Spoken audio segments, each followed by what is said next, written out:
Dungeons & Dragons is putting out fine lines of miniatures thanks to partnerships with companies such as WizKids and Gale Force 9, and a number of third parties offer fantastic products as well.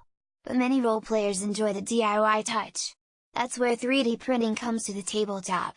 If you browse 3D printing sites such as Shapeways or image boards like Imgur and Pinterest, you can find a number of plans and pictures for miniatures, be they adventurers, monsters, buildings, or terrain.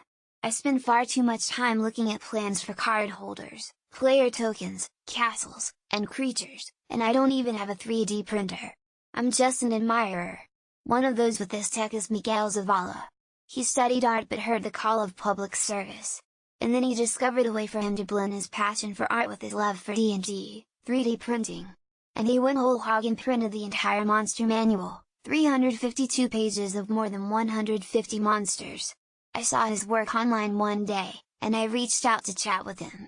Turns out the path he took is something that many others could follow. He used tools available at his local library. Here's an edited transcript of our interview. GamesBeat, why did you get into 3D printing D&D monsters? Miguel Zavala, in my early 20s, I got a degree in fine arts with a focus on 3D modeling and animation. I didn't pursue my art career, given my army service gave me a greater need to be a public servant, so I dropped hard for government work for years.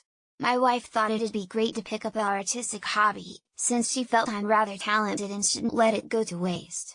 3D printing was becoming very popular, and given how much I love playing D&D, she thought it'd be cool to 3D print some of our own minis for fun.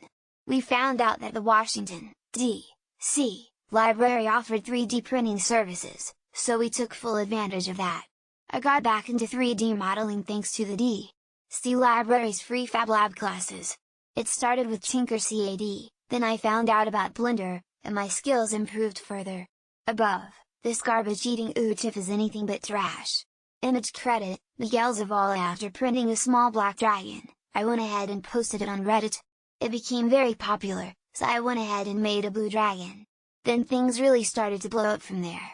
People were asking for files, and I was getting a lot of praise, and I thought, well, why not make the whole monster manual for everyone?